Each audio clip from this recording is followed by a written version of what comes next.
That began. Hello, everyone. Glad to be back with you today. It's a beautiful day here in California. Hope it's great where you are. And had such good response from the last one. I really appreciate all that. And of course, a lot more questions, which is good. It helps me think about things I may not have covered. The questions are very interesting. There's really a lot of bright people out there. My God. I've got a special announcement for today, though. I've decided, because the questions that people are sending in are so interesting, that I am going to throw in a free fifth session for us on April 30th. It will also be recorded. And on the fifth one, we'll sort of do a summary, and I'll answer some of the loose and various hundred questions that came in. So we don't have to spend a lot of time going over kind of some of the questions are very good, but they don't quite fit in exactly where we need to right now. But I want to get to those because there were some excellent questions. So there will be a free fifth one on April 30th. I think that'll be a lot of fun too.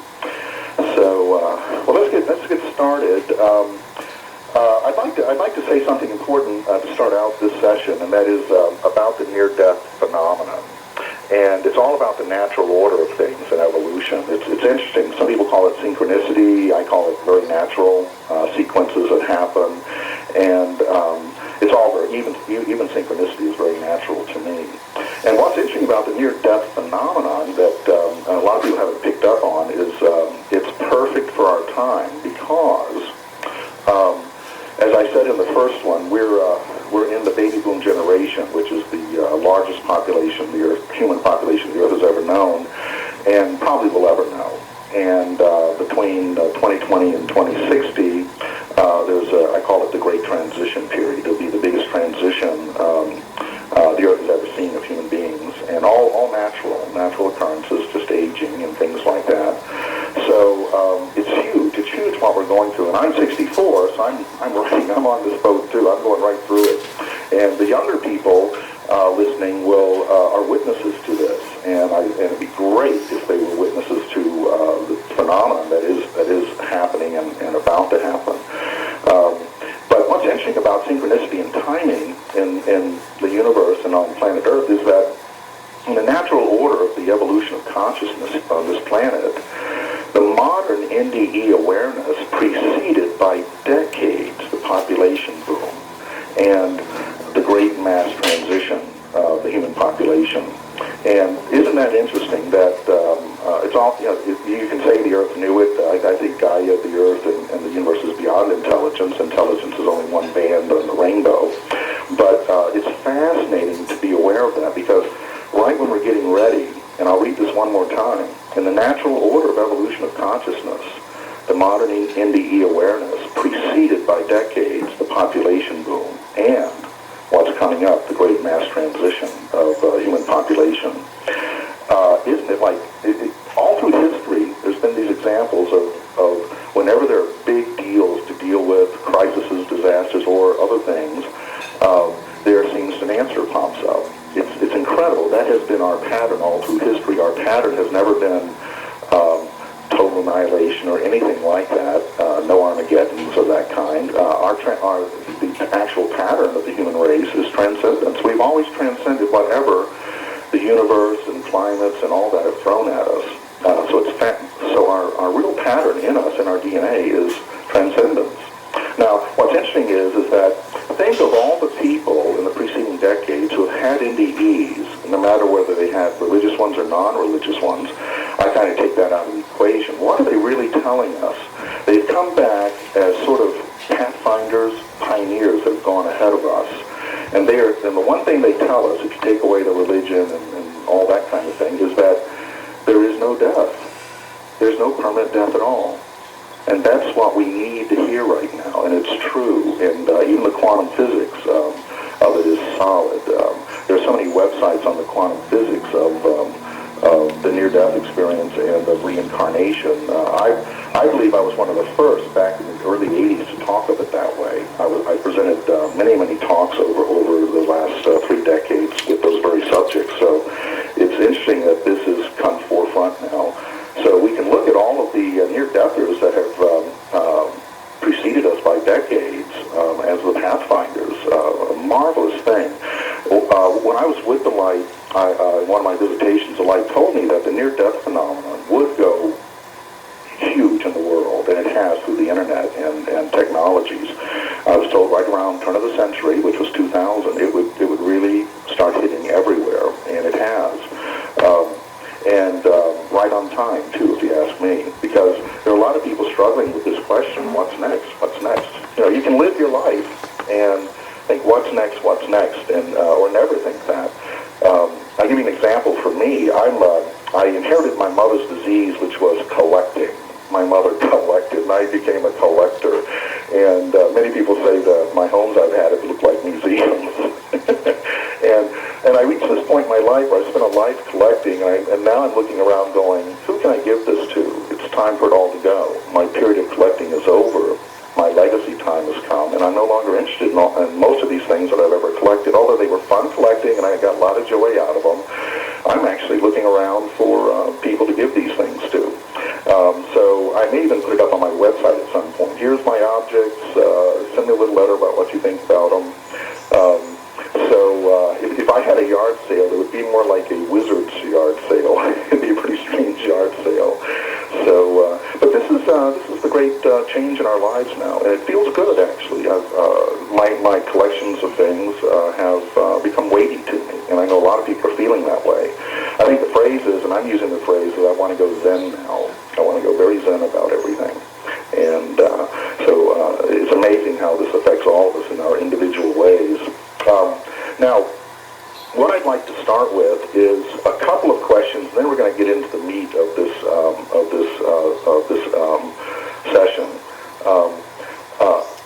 I don't know if many people know, but the light told me to start looking into past life regression as a kind of a therapy and a process, and I did, and I spent several years working with two really master hypnotherapists in past life regression, and I found I did it like almost professionally. I wanted to get into this and find out who I am and where's all my stuff and peel the onion and all that, and so I did.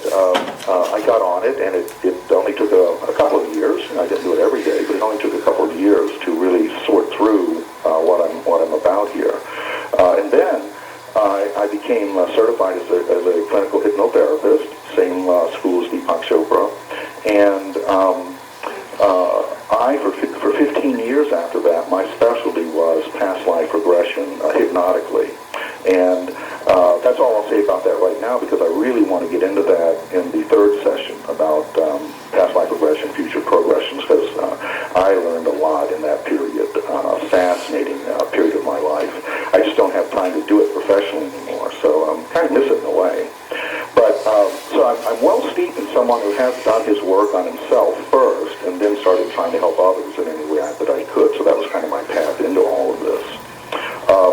So I'd like to start with a couple of questions that were very, very good questions that seemed to overlap what other people were asking. And one question from Laura is about past life memories, and she sort of gets to the point that we may not have lived hundreds of lives, maybe less than that. And the idea about what I said last time about many people have not lived thousands of lives or anything, is that we keep separating ourselves from the whole. There's only one of us here. And imagine if only one of us had to live all these thousands of lives. There wouldn't be much learned. And the point of this process is that the collective is learning through experience in every way, from the Asian point of view, the Western point of view, the Native American point of view. All these points of view, it would take one being forever to do what we've done in such a short period of time. And so there's only one of us here.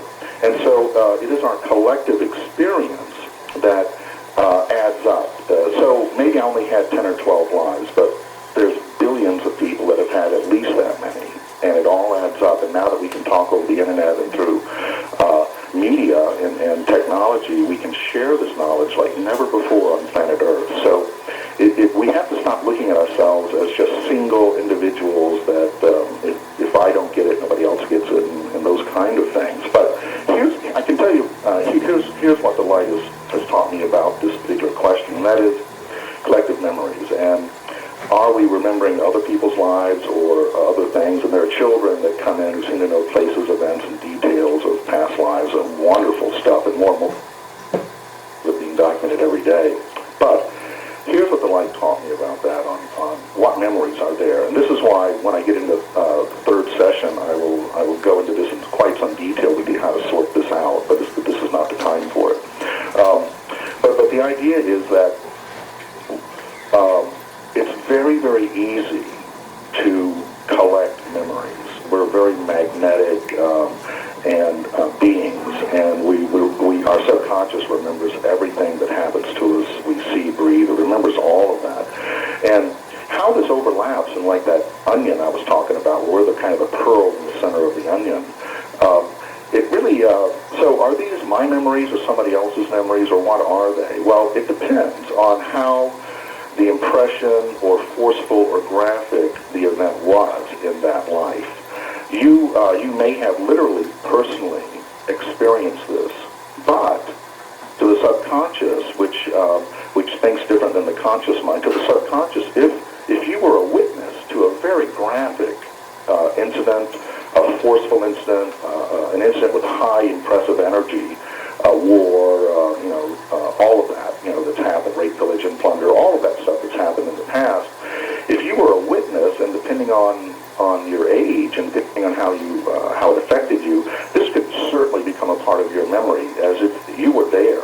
And again, there's only one of us, so this empathy that humans share at a high state that we do really makes us become one in some very interesting ways. So we can experience it directly or as a witness, and it becomes part of our memory system.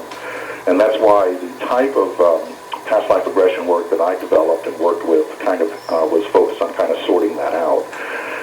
And I'll say why both are very important to your experience. One doesn't negate the other at all. They're both very important to your experience and patterns. So that's how it can happen. It depends on how forceful the event was, how impressive it was, and how graphic it was. There are memories I've had from just this life. I saw a dog get run over once that I've never been able to forget. It was terrible. It was a beautiful dog. I just never got over it.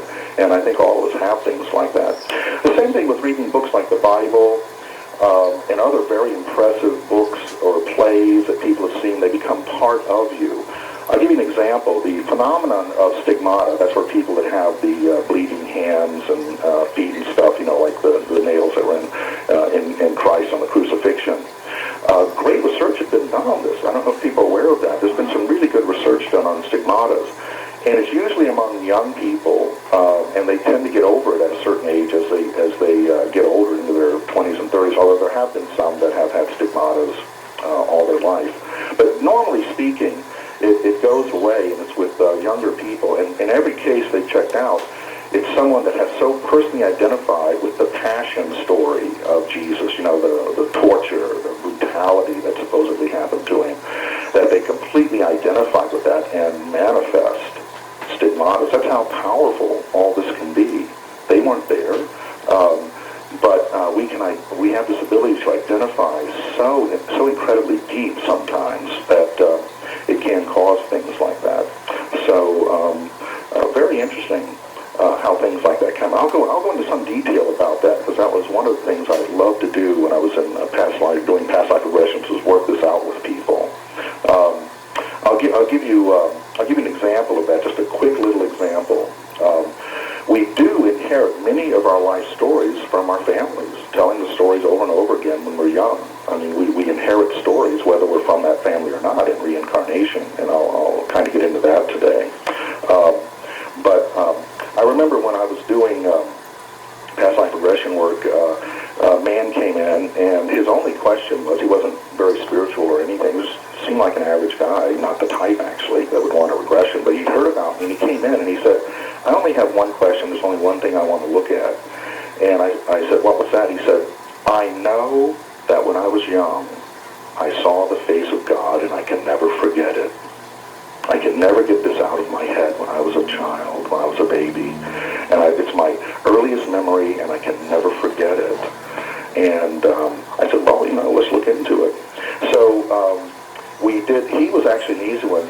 Normally people have to sign up for at least 10 sessions with me for the whole process, but I worked with him, and we did it very easily. And this was just this life we're talking about, so we didn't have to go to the way back memories.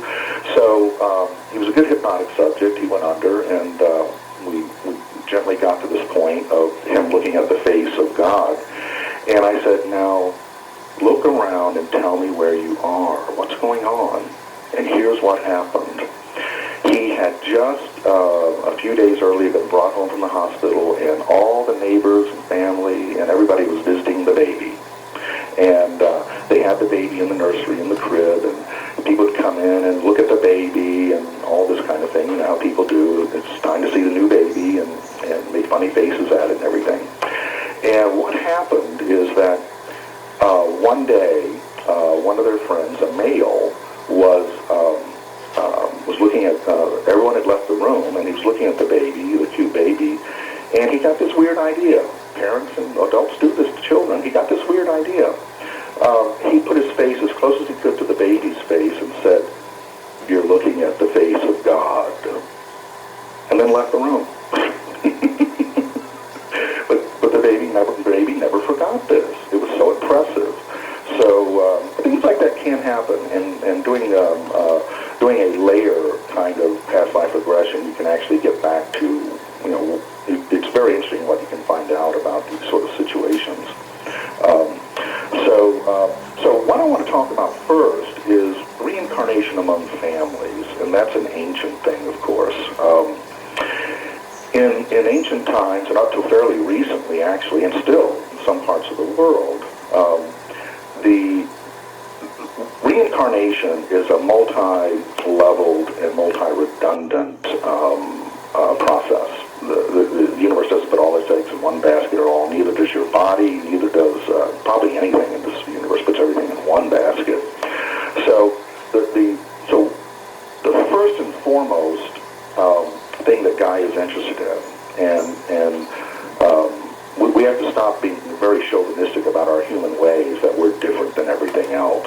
We really need to be humble about that and realize that we come from the elements, we come from nature, and we're a part of all of this. And why would the universe treat us any more special than anything else? It's a non-biased universe, totally non-biased universe, actually. So the Earth. So what Gaia is so interested in is, number one, reproduction. The number one thing. You don't reproduce, there's no future, there's nothing. And this is why reproduction is so important in the biological species that we know. Incredibly important. That is the number one rule.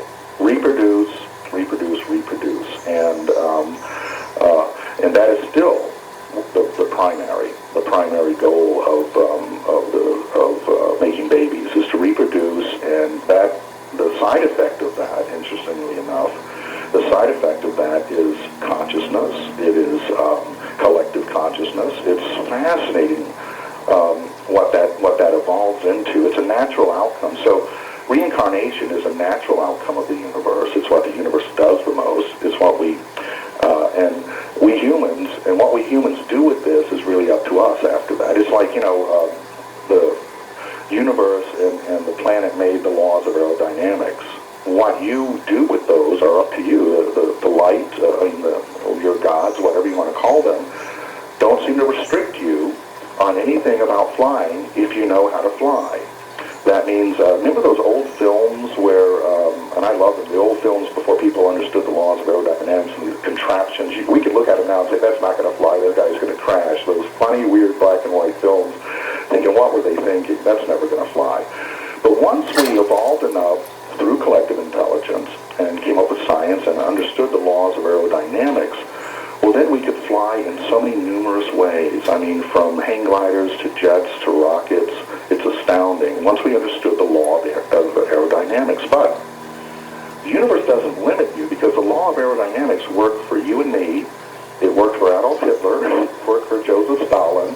It works for everybody if you understand it. And so with the laws of aerodynamics, you can load a plane with food and go comfort people that are in trouble, or you can load it with bombs and bomb them. There's nothing stopping anybody from doing that from a universal point of view. We stop it here because we know it's not regenerative. War is not regenerative.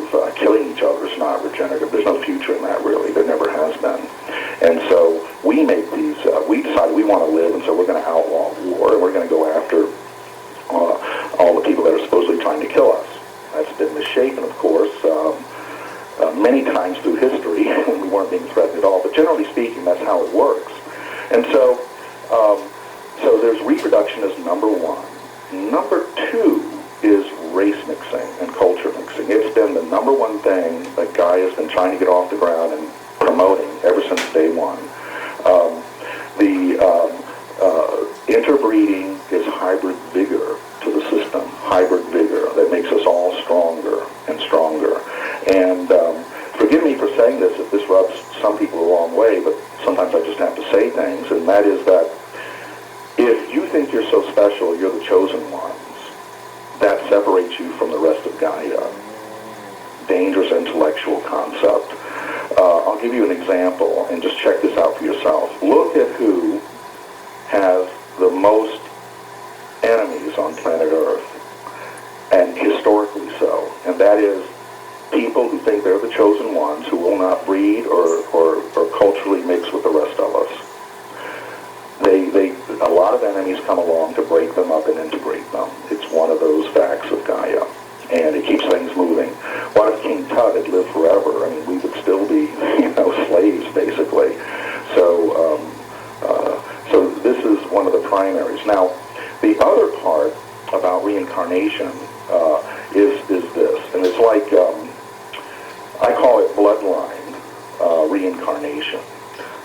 Up until very recently in human history, typically you were, when you reincarnated to your tribe, your village. That was the only world you knew. Literally, there are people that have never left their areas or where their villages were until fairly recently in time.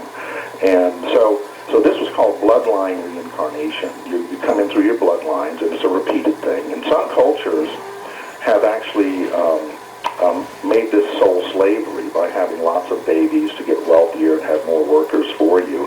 And that's a form of soul slavery, just having children to work for you and all of that. That's been a form of soul slavery. Bloodline incarnation was very narrow, though, but very efficient. And so was the great desire to reproduce and procreate. Tremendous major desires in our systems, in our DNA. And so bloodline incarnation lasted a long time. It's only been broken up fairly recently because of travel, mostly. I'm not even counting the internet because this really started before the internet. But basically tribal taboos, tribal superstitions, all of these things really limited what people could do. And the other thing is in bloodline incarnation, oh boy, for thousands of years you were born to a village, that was your people, that was your tribe, and if you also knew your position from birth. In many cultures, your position was established by birth, who your father and mother was.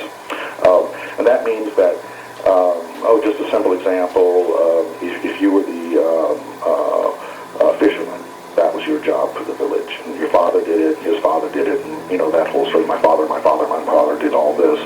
And same thing if you were a king, if you were the son of a king, you knew, if you lived, you were going to be a king.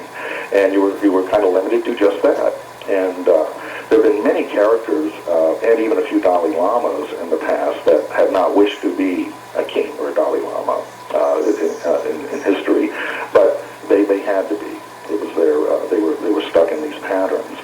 And so bloodline was very tight, it just kept things going, but it wasn't very expansive until a certain point of when collective intelligence got to the level where we could trade with each other and start traveling, build ships and trade, the Silk Road, all of that started changing things dramatically. And so that did change. And then when the New World, which is an interesting phrase, when the New World was discovered and people started coming over and intermixing with the natives of America and other countries, that began to change incarnation trajectories.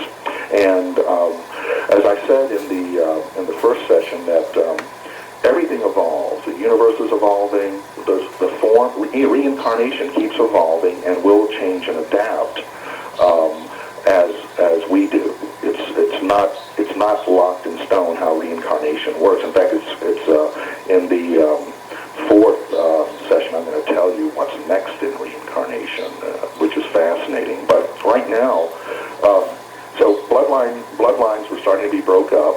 People left to go to new countries so they could marry outside of families, so they could be free of caste systems and servant systems and all of that. So the New World was very important to people who lived in that time for reasons that you might not even have considered. It was true freedom and spiritual freedom, and it broke an incarnational pattern, which started changing things dramatically.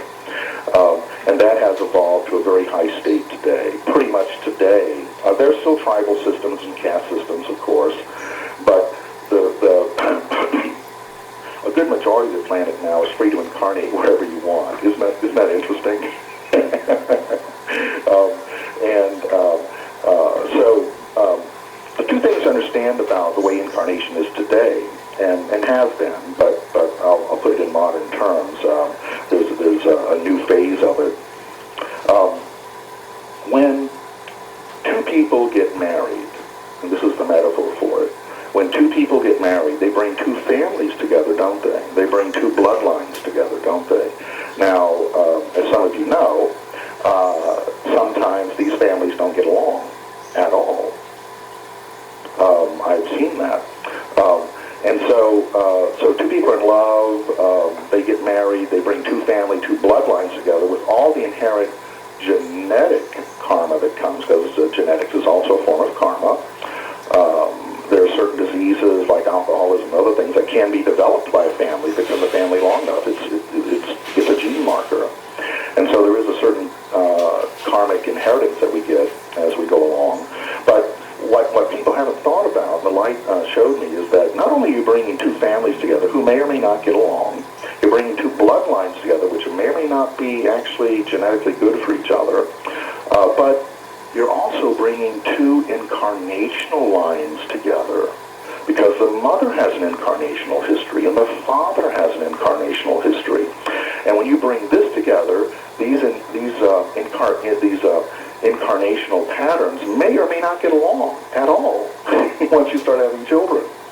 And I've counseled many people about this in private sessions. It's not been an unusual thing for people to tell me. I feel guilty because I have two children or several children, and one of them is my favorite, and they feel guilty about it. Well, it's very understandable if you understand that you're bringing two incarnational lines together. And I always ask this question. I say, and it quite often is the case. In fact, more often than not, certainly was in my family. But I would ask this question: your favorite child, who does the child look like? And the mother will say me, or the father will say me. And there you go. You know which incarnational line that child is coming from. And that would be slightly special to a stranger that would be incarnating in your same family. So sometimes you get incarnational lines that come in that may never have known each other before. It's totally possible. Or you may bring in one family with really good incarnational history and one with not, and then you have what's called these sibling rivalries where the kids don't get along, they don't resonate at all, which was actually the case in my family. I felt I was a stranger in the family, frankly, but I was my mother's favorite, and I looked just like her. My brother looked just like my father. And I can tell you from my regression work that these two had never gotten together before. This was totally one of those accidents waiting to happen, these incarnational accidents waiting to happen. And so this is what happened. So this can explain explain sibling rivalries, because we tend to project so much in our lives. People don't even realize how much you project on each other.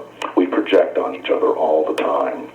And to point this out, I'll say this. Say that you're the last living member of your family, and your entire family has died out. This happens so many times in history, through war or disease or whatever. Certain people, family having barren women or sterile men that have never produced, and the family dies out. An interesting group was, remember the Shakers? It was a religious order founded on not having children. Well, they eventually all died out. Interesting, isn't it? So, so what that means is that what happens if your family dies out? How do you reincarnate? Well, this is the real key to the whole thing. It kind of is the keystone to this whole incarnational thing. And that is that we, and kind of go with me on this and kind of let it sit with it, but normally it's not important to Gaia, it's not important to the universe if we actually reincarnate with the same people we thought were our parents in the past life. That is not an importance at all. What is important and what works in the physics and quantum physics and all of that and all this works, because if you take out quantum physics and biology and natural reality, well then now you're supernatural and you can make up any kind of scenario. But it is the natural world that keeps us straight, really, and we need to pay attention to it. So here's what happens. If your whole family has died out, you're still going to reincarnate. But and how that is, how the universe worked that out even before we were born is that typically, and this is going to be very important to understand, is that whatever you die with, the issues you die with are the issues you come back to. That is the big attractor. It's called karma. It's the big attractor. It is the prime attractor. And so, say your whole family has died out, and you pass away and you reincarnate. You will reincarnate into the exact same issue matrix as you left, if you haven't resolved it or done or got into a conscious level where you can actually change that, and you can. It can only be changed through consciousness, in fact. Otherwise, you're going to be in the what I call the almost animal mode of reincarnation, the bloodline type of stuff. You're going to be at the lower end of reincarnation. And the only thing that can change that is conscious practice, and it is very changeable. So whatever issues you die with are so key to where you come back, and you will be reincarnated into a mother and into a group, call it a family. Sometimes it isn't a family, sometimes it's all fractured, but you will be reincarnated into that same issue matrix, and you will almost immediately project your past life memories and cellular memories on these people, and you will actually think these people were your parents in past life. May be, may not be. It's not necessary that it is, but you will have the same emotions, the same connections, and it's like birds of a feather flock together. That's how the universe works. Self-selecting, self-organizing. Water seeks its own level, the same way in reincarnation. So if you want to change that, there are some conscious techniques that I'll be getting into in the next session that really give you the key to changing that if you want to, and I think most of us do. There are some of us that have had perfect lives, and they're my heroes.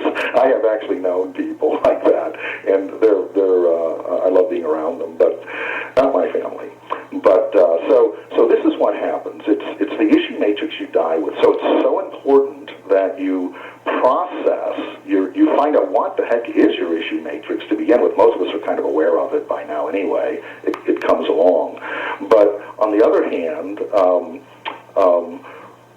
if you don't do something about it, you're just going to keep repeating cycles over and over. And there may be cycles you don't like at all. And so it's very natural. It's got physics involved with it. It has very good logic involved with it that is actually demonstratable. And it becomes very, very important then to get a grip on this thing. And up until now, especially if you're from the West and Christian-oriented, all this has been taboo. In fact, they burned people for this stuff in the past. for God knows how many hundreds of years. People were persecuted for any kind of notion of these things. And so now we're only just getting free enough to use our consciousness to change these things. And that's why at this particular time in history, when I scan people, I usually find the throat chakra to be the weakest. And the throat chakra is also one of the most powerful chakras, because once you verbalize something into the atmosphere, into the ethers, it has power, much more power than just a thought. And how many times, even in this life, I know it's happened to me, how many times has your mouth got you in trouble? So many people have been persecuted in the past for speaking their truth. And so that's why it's kind of a weak chakra this time. We're just learning to use it again. It's much safer now than it ever has been in history to use that powerful chakra in your throat. We know what singing can do to us, what realms it can lift us to. We know what chanting can do. It's a very powerful, it's the energy power chakra, because you can have feelings, you can have thoughts, but once you vocalize them through music, poetry, or speaking, chanting, it becomes quite powerful and does put its vibration in the atmosphere at a much higher level than just a thought. So, and there's that old axiom, be careful what you say. It's true. You can bounce around there forever in the etheric. So it's very important to understand that the universe is not focused on a linear form of reincarnation. It's multifaceted. It's adaptable.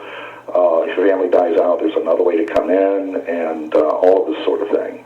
And so it's very, very important at this time in life to get a grip on these sort of thoughts. And it's actually easy to work with if you're halfway disciplined. It's very easy to do. So none of this is going to be very hard for you.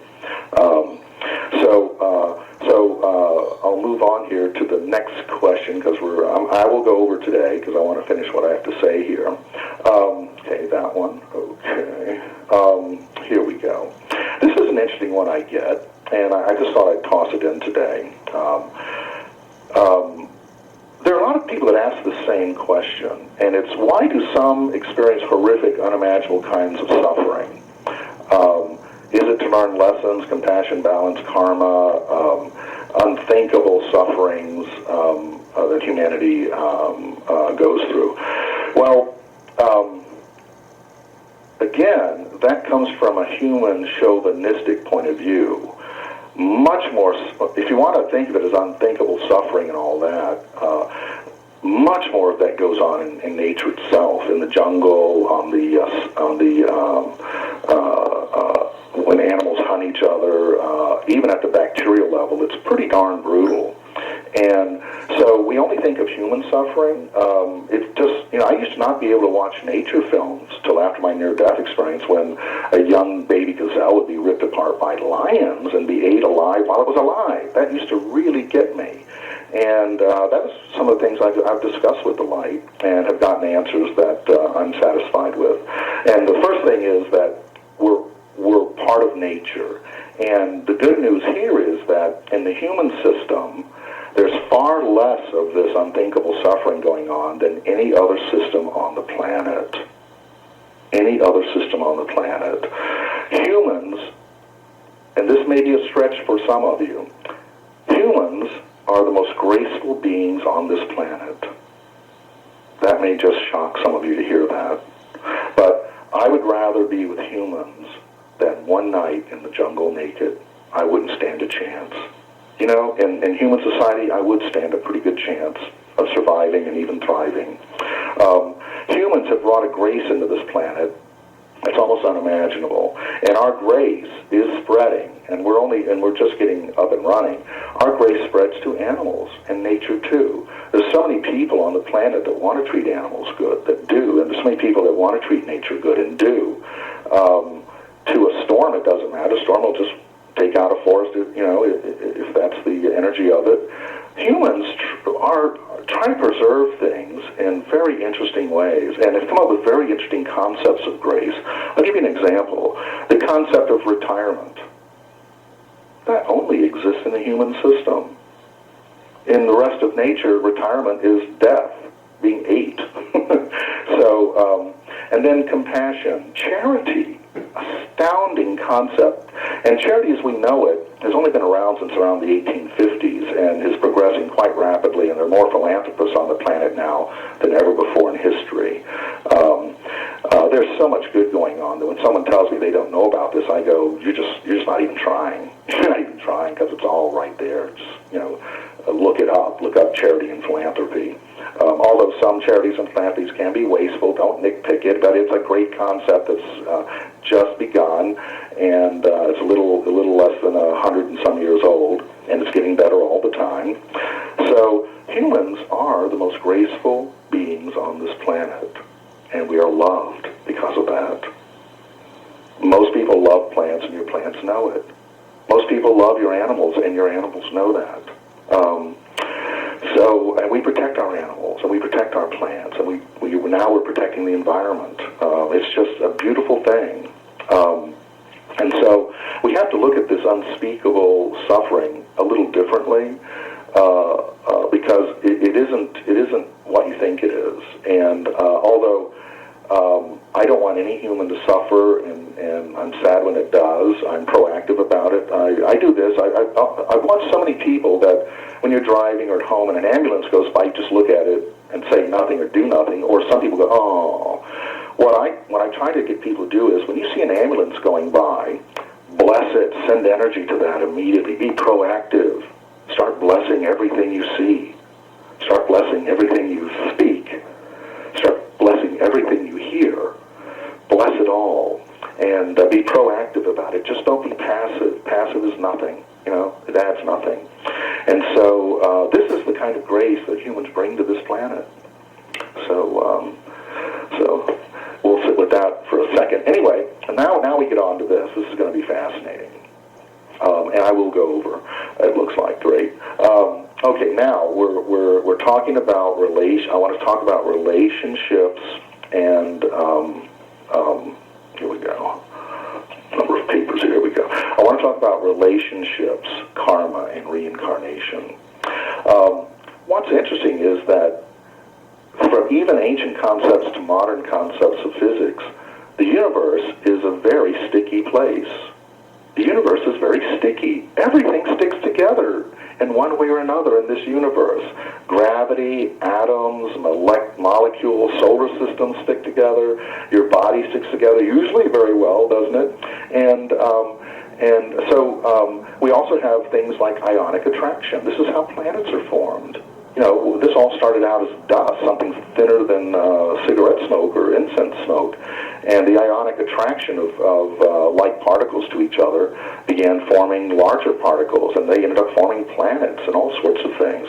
So the universe is very sticky, and that leads us to the fact that karma, the first attractor, is the most sticky thing for us humans of all. Very sticky stuff. Now, the same thing with karma is very, very sticky, and it is also the most attractive thing that catches us in body, mind, and spirit. Karma is the great attractor. But what is it really? I heard someone say once that the road to hell is paved with bricks of unresolved karma. Karma is the number one attractor. It is the most attractive thing you're ever going to deal with, and that includes whoever you think your soulmate is, your job, all kinds of things. Very attractive. If you're super attracted to something, there's karma involved with it. It has to be. It's the prime attractor. So that leads us to okay, how do we end karma? And when I say karmas, not karma. There's so many karmas. Each and every one of us have our own kind of set of it, and that laps over into cultures and belief systems and things too. So they're interlaced. I call it the end of karmas. And what is karma really? It's simply cause and effect. Karma is just cause and effect. It's one of the prime things the universe is involved in, is cause and effect. And it will always be a part of this universe. Always. It never ends. But don't worry. Don't get too worried about that. When you become enlightened, and I put parentheses around that word, karmas don't go away. And this is very interesting to understand. Karmas are the test of the universe in every way, and the test of our belief systems in a natural way. When you become enlightened, the tests of karma do not ever end. For the Pope, the saints, the Dalai Lama, you and me, it never ends. The tests of the universe never end. But here's what's interesting, and we're in a good phase in history for this, because we've lived a lot of lives now, we've gained a lot of wisdom, and the universe is throwing it in our face now in every way possible. How many of you have had this instant karma stuff going on? It's a sign.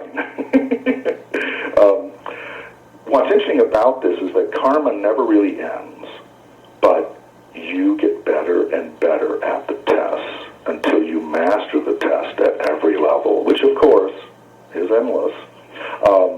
So in many ways, karma is completely endless, but you can have a positive karma, and you can end the karmas in a process of everyone's dharma. You know, karma is a process and a part of everyone's dharma or path.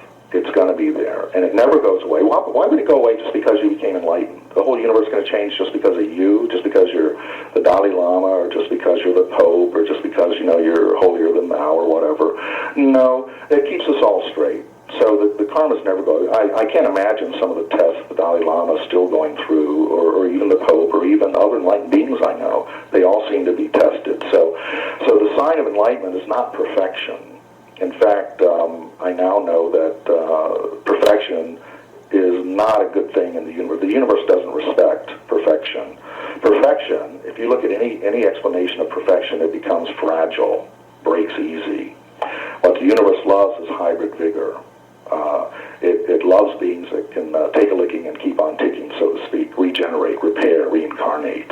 Perfection is something that's very weak and very fragile. In some of my workshops, I would take a set of these large crystals I have, and one is absolutely perfectly clear. Perfect crystal. It's about a foot high, about 8 inches wide. Beautiful, perfect crystal. And I would put it on a light box, and I would bring in my other crystal, which is the same size but has all the occlusions in it. And I would turn on the light on the clear crystal, and you saw nothing.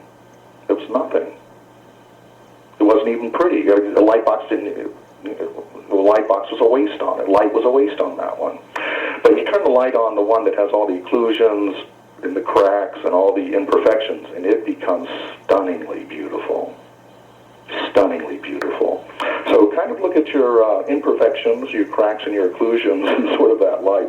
It's what really makes you you in many, many ways. It's what makes you the beautiful being that you are. So perfection is not anything that the universe is really centered on. Now, here is a way that the light taught me to deal with karma. And I've taught this to many people in private sessions and whatever, and if you practice it, I think you'll get a lot out of it. And here's what I learned. Number one, realize that karma is the number one attractor. So we'll just take the thought of love at first sight. How many of us have experienced that? How did that work out? Interesting, isn't it? Rarely does that ever work out. It's beautiful when it does, but you think someone's your soulmate, this, that, and the other. You think it's a perfect fit, and then you turn around when they go, "Who are you? I don't even know you." It's quite common. So here's something that will help you in relationships, business, and other things. Picking friends even. And this is what the light has taught me to do, and it has worked for me very, very well in many, many cases. There are some things you can't control, like if you're a part of a corporation that you didn't form. Well, you weren't part of that choice. So we aren't going to go that direction, because that's a completely different scenario. But in your life and the choices that you can make personally, it's very important to understand that, and again, I'm using the metaphor of love at first sight. When you have this feeling of love at first sight, and boy, you just want to be with that person, that's it, you know it, that's not the universe saying step on the gas. That's the universe saying, step on the brakes. Because it will always be karma, but what kind of karma? And this is where you need to step on the brakes. The minute you feel that way, and you've really got it bad, and I've been there, let me tell you. I've had this love at first sight a few times in my life, and it's stunning. It's overpowering. But here's what the light taught me. Whenever you feel that way, and this also applies to, say, a job you might want and you've interviewed for, or someone you feel highly attracted to, you want them to be a friend. I've met people that, geez, he's a great person, she's a great person, I just want to be, these would be great friends. When you feel that strongly about something, it's the universe saying, put on the brakes here for a second. Put on the brakes. And what you do, the next chance you get, is go home, get into a private room with yourself, and realize that saying things out loud is the best way to do it, not just thinking it. Speak it out loud. So usually you don't want anybody else interfering with this. You don't want anybody else in the room. But get into a room by yourself and just gently talk to yourself. And here's what you do. This is wild. You bring up that person's face or picture, whatever you have of them. You bring it up on your mental screen, or you could have a physical picture in front of you, and you look at it. You start staring at it, and you ask yourself this simple question: who or what does this remind me of? And I tell you, within a few minutes, for most people, it starts clicking, because who or what it reminds you of could be, it could be a beard, it could be a smile, it could be a tone, it could that they look like somebody in a movie that you saw. That's important too. Don't judge what your memory brings up to you to connect with this. Don't judge it. Go into it. And so you're looking at this person's face, and you're bringing it up on your screen, and you're asking yourself, who or what does this remind me of? And give it a couple of minutes, and just watch what pops in your head. And something will pop into your head, and then you say, oh, his beard reminds me of so-and-so, or her laugh reminds me of so-and-so, or that look, that phrase she uses reminds me of that character in this movie I saw. And then you ask yourself, oh, how did that turn out? Was that a positive or a negative thing? And that's your answer. If it turns out to remind you of anything negative, don't go there. Do not go there. You will pay the price. If it comes up neutral, I mean truly neutral, that's a good sign. If it comes up positive, that's an even better sign. If it reminds you of something really good. But don't judge it. Don't force your subconscious to bring these memories to you, because your subconscious has the whole book in there and it's trying to tell you the truth. So don't, you've got to listen to the subconscious and let the subconscious trust you. So that is one very simple, interesting way to deal with the karmas in our life, especially the big attractor events, because karma is the big K, the big, big K. And so that, I think, will help a lot of you if you'll practice that. And it really does work if you pay attention to it and are strong enough to go, okay, I get it, it's not good karma, or great, everything's saying this is good. Then that's more of a sign to say, okay, let's go for it, or let's not go for it. And that could be about a job interview you've had, remembering the boss's or the interviewer's face, or somebody you feel like you really want to be friends with. I mean, how many times have some of us thought somebody was going to be our best friend, and it just turned out to be kind of a nightmare. So we can pre-check these things. You've got the equipment to do this, and it's very simple to do this. So that's a very important technique. Now, next, important things to understand about life and death. This is very important in reincarnation and in life that we live. And that is that love and relationships do not have to end with the death of a loved one. That doesn't mean it's over. It doesn't have to end. You can keep your relationships going. During the transition period, you can keep your relationships going with the impression, as I told you in the first session, that what the other side is really about is the cosmic records. It's all these recordings of our life and everything. And I communicate with these recordings and have gotten very valuable information for inventions. So I'm not saying it's not real. I'm just saying what it is. So your relationship with your your ancestors, all these people, if you want to keep them going, there are certain cultures, and in ancient times, they kept this going. So a relationship can continue after a loved one's death. That's part of themselves. They leave there for you. It's almost like I said in the first session about if you made a loving recording before you died for your family to watch, they would love that. They would cherish it. It's that kind of a thing. But very important and very real, very useful. Ancient cultures knew this. Many cultures, I've been to many third world countries where they still do this. They have a big ceremony about it and all that. Now, here's how you keep the relationships going. And this, of course, could be with pets, too. And I will get into pets at some point, but we're going to focus on humans right now. So one way that we've lost in the West to stay in touch with all of this is that we need to have altars in our house, more than one. Have an altar, make an altar. Gosh, ever since my near-death experience, I've made altars everywhere. My whole house is like one altar after another. When I go into the woods and walks, I buy these fairly inexpensive Kuan Yins and take them with me into the woods, and I'll find a really sweet spot, and I'll make an altar, and I'll put one of these there and leave it. I just love that. And many times when I come back, of course, the Kuan Yin's gone, but that's just a gift to somebody else. But I make these altars everywhere I go, and I have, like I said, every room in my house has one, and more than one in some cases. But to stay in touch with your loved ones, if you want to, you need to put an altar for them together, and that would be very important, radionically speaking. The science of radionics is to have a photo of them when they were in health and happiness. It's got to be a really good, happy, healthy picture. Or if you know what their favorite picture of them was, and many people do, then use their favorite picture of them that you remember or that they told you about. Everybody has a favorite picture, usually when they're younger, and I love that. I love to see the young pictures of Einstein, not the last pictures of him. And my favorite Elvis, of course, was Elvis 67, when he could still fit in the tight pants, the tight leather pants when he was still skinny. That's the Elvis I remember. But so you build an altar, and you get a photo, and you put it on there, and then you put on your other little stuff that reminds you of them, maybe things they've left for you, cherished items. Just don't put them in a drawer and forget them. Use them on your altar. And whenever you have questions or you need some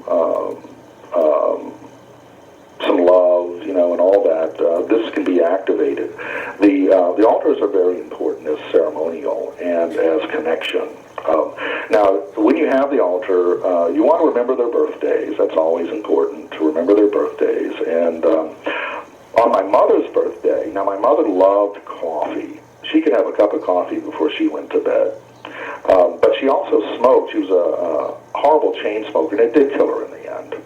But so every June on her birthday, I make her a cup of coffee, and I try to find a Lucky Strike cigarette and put it there for her, and she loves it.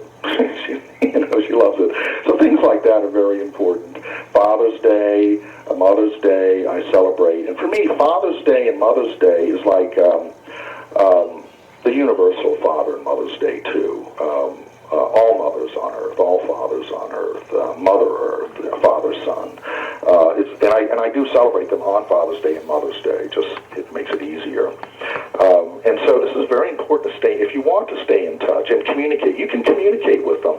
When I believe my mother has already reincarnated, because my arrangement with her was I never wanted to be born to her again, and I'm very clear about that. That was quite, you can be very clear about these things. Don't feel guilty about them. And I did talk to my parents about these sort of things, although they didn't quite get it. But but I still contact the memory of my mother, and my mother was always a project person. Oh, she kept us busy all the time, and so and I can always tell when her ghost, or whatever you want, it's the impression in the field. It's real. It's ectoplasm. It's alive. It keeps evolving. It thinks. Although she may have already reincarnated, and probably has. But whenever my mother wants to visit me, she comes up from behind, and the first thing I smell is a pack of cigarettes, which always made me gag. And so she'll come up behind me, I'll smell the cigarettes, and I'll get a thing in my throat. And I go, oh, Mom, hi. Hi. And it dawned, and you can these, and I call them entities. Why not? It's alive. They have the personality for the most part, although personalities can change on the other side. People can have, once someone dies, they may or may not have the same interests anymore. That can change. It's very, very, very changeable. But in my mother's case, and you can try this with people friends or family that are on the, we quote, on the other side, their ectoplasm is there. But so I asked my mother one day, I said, you died of cigarettes and lung cancer. You're a project person. Go find some beings on the other side and see if you could come up with a cure for lung cancer. Fascinating. Well, she got all excited about that, and the energy went. And about a month later, about a month later, she came back with one of the most interesting things I've ever had in my life that I gave to doctors, and actually it's ended up in China being tested for lung cancer as an aerosol spray. You just inhale a cure. So interesting, isn't it? So you can be wise. You can be really creative with all of this. It's all really cool. My mother, being a project person, she just loved that kind of thing, and she did do the rest of us some service. I feel this will be a thing one day. This aerosol that you just inhale, but so keep that in mind. It's very, very useful, very flexible. And very dynamic situation. If you just don't get caught up in the dogma and the silliness that some people write books about, all the silliness about this sort of stuff. Now, the next thing is something really interesting, and it's very important to understand that sometimes when a loved one passes away, they change perspectives and interest dramatically, and so when you try to contact them through a medium or whatever, they may not want to contact you. They may not want to be in a relationship with you. It's done for them and they move on. They're just not that into you anymore. It just happens. It really does happen, and so that will come up. And I'll give you a good story. In 1987, I joined with a partner in a rather large metaphysical conference business where we would have metaphysical conferences, and this is like years after my near death. And we would bring in some of the best people in the world bring them to America and have these week-long conferences, kind of a predecessor to these expos, but we weren't a 10-ring circus. Everybody got to see every speaker, and it was a lot more human.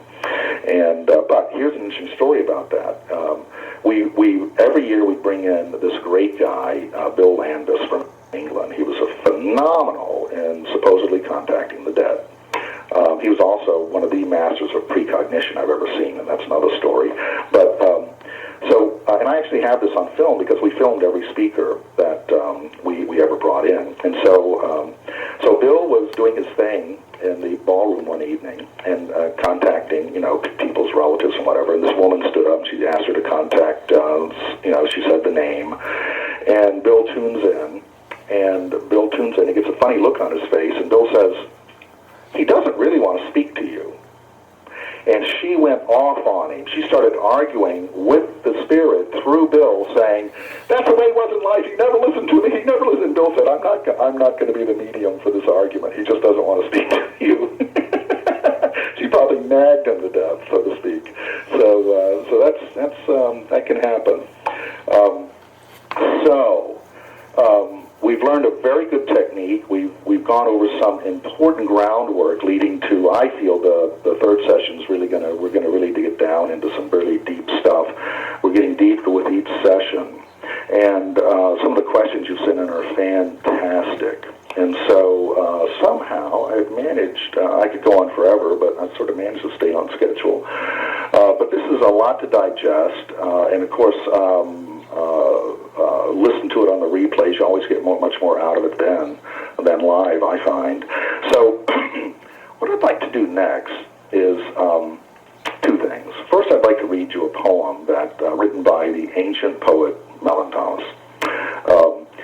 And this is something that I just channeled, and it's for people like us. In fact, it's called Resurrection and People Like Us. And it reminds us of something very ancient, and it goes like this. In the pre-dawn of the world, some ancient promises were made in blood and spirit. And now, these promises have woven intricate karmic debts with interest due. This is the future time we dreamed of in the ancient past. And we are here now. The distant future has become the present moment. It is people like us who are the karma makers, the web weavers, the sons and daughters of the darkness coming into the light of self-realization. The balance point of the yin and the yang is ever shifting as we grow and as we know more now than ever before. All this and more forms the human mandala. Self-searching, self-correcting, self-illuminating. In this universe, what cannot self-correct will self-disintegrate and then reintegrate. Remember this. The karma of ignorance is the same as the karma of knowledge. What cannot be righted must be forgiven and forgotten. This is the end of karmas. What cannot be righted must be forgiven and forgotten. Poor old Sisyphus is free now, and the sword of Damocles is shattered. The old paradigm collapses inward into white ash, while in the same effect, the new paradigm rises and unfolds its wings. All are free now who wish to make it so. It is time to go home, visit your soul self. Try to honor all things you have promised, and now, keep your promises. And I've got one more thing here. One of my great teachers has been White Buffalo, the spirit, from 94 or 5 on. And it's been a very private part of my life, a very big part of my life. And her spirit has just been transformative in my life. And I didn't even know about any of this. I wasn't even interested in it until she just came into me one day. And it was when the first White Buffalo was born in August of 94. I didn't even know that till later. I've had many teachings, and that may be something I do in the future. But this is kind of a gift from White Buffalo. And it's a chant. She gave me this, and it's called the Feather of Peace. And it's a very short chant, and I'll say it twice. It's a very short chant. I usually do it with a drum, but I'll try to do it here. And this is her chant. It's called the Feather of Peace. Let's see. I love the way things are. I love the way things will be. I love the way things stay the same. I love the way things always change. Always change. Always change. I love the way things are. I love the way things will be. I love the way things stay the same. I love the way things always change. Always change. Always change. Always change.